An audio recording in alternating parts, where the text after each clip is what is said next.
March 23, 2023 ಅಲ್ಲ, ನಾವು ಮೇ 20ರಲ್ಲಿ ಬಂದಿರೋ ಸರ್ಕಾರ. ಮಾರ್ಚ್ ಕೊನೆಯಲ್ಲಿ ಅವ್ರು ಮಾಡಿದ್ದು ಸಾಲ ಎಷ್ಟು? 5,30,000 ಕೋಟಿ. ನಾವೆಷ್ಟು ಮಾಡಿದ್ದೀವಿ 4 ವರ್ಷದಲ್ಲಿ? 2,56,000 ಕೋಟಿ. ಸಾಲ ಅವ್ರು ಜಾಸ್ತಿ ಮಾಡಿದ್ರು, ನಾವು ಮಾಡಿದ್ದು. ಇದು ಒಂದು ಕರ್ನಾಟಕದ್ದು ಕತೆ. ನರೇಂದ್ರ ಮೋದಿಯವರು 12 ವರ್ಷ ಆಯಿತು ಪ್ರಧಾನಮಂತ್ರಿಗಳಾಗಿ. 12 ವರ್ಷ ಆಯಿತು. ಅವರು ಅಧಿಕಾರಕ್ಕೆ ಬಂದಾಗ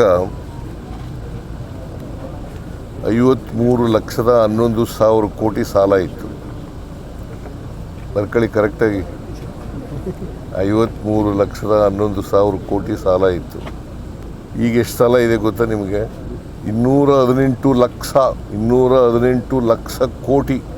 ಅಂದರೆ ಸ್ವಾತಂತ್ರ್ಯ ಬಂತವಿಂದ ಅಕ್ಯುಮುಲೇಟ್ ಆಗಿದ್ದಂಥ ಸಾಲ 53,11,000 ಕೋಟಿ. ಇವರು 12 ವರ್ಷದಲ್ಲಿ 218 ಟೋಟಲ್ ಸಾಲ ಇರ್ತಕ್ಕಂಥದ್ದು ದೇಶದ ಮೇಲೆ 218 ಲಕ್ಷ.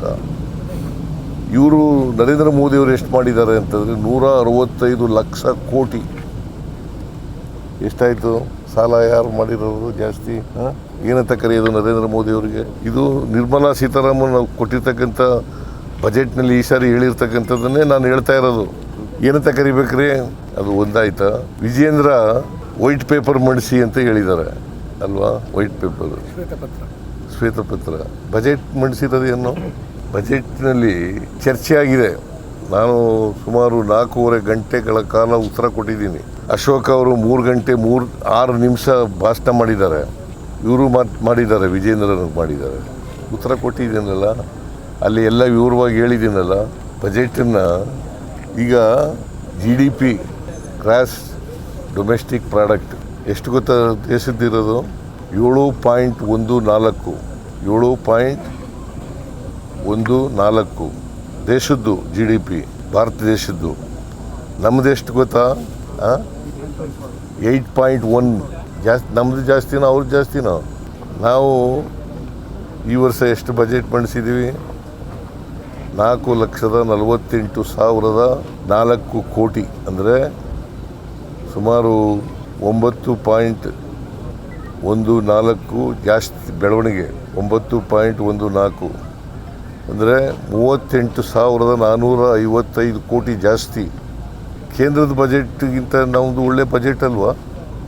ಅಲ್ಲ ಕೇಂದ್ರದ ಬಜೆಟ್ ಇದೆಯಲ್ಲ, ಅದಕ್ಕಿಂತ ಕರ್ನಾಟಕದ ಬಜೆಟ್ಟು ಉತ್ತಮ. ನಾವು ಕರ್ನಾಟಕದಲ್ಲಿ GST ಕಲೆಕ್ಷನ್ನಲ್ಲಿ number 2 in the country. Not Gujarat, not Madhya Pradesh, not Delhi. Maharashtra is number 1 and Karnataka is number 2. ಆಮೇಲೆ ದೇಶದಲ್ಲಿ ಇನ್ವೆಸ್ಟ್ಮೆಂಟು ಕರ್ನಾಟಕಕ್ಕೆ ಬರ್ತಾ ಇರ್ತಕ್ಕಂಥದ್ದು. We are number 2 in the country. ಇನ್ವೆಸ್ಟ್ಮೆಂಟ್ನಲ್ಲಿ ವಿ ಆರ್ ನಂಬರ್ 2, GSTನಲ್ಲಿ ನಂಬರ್ 2. ಮತ್ತು ಹೆಂಗೆ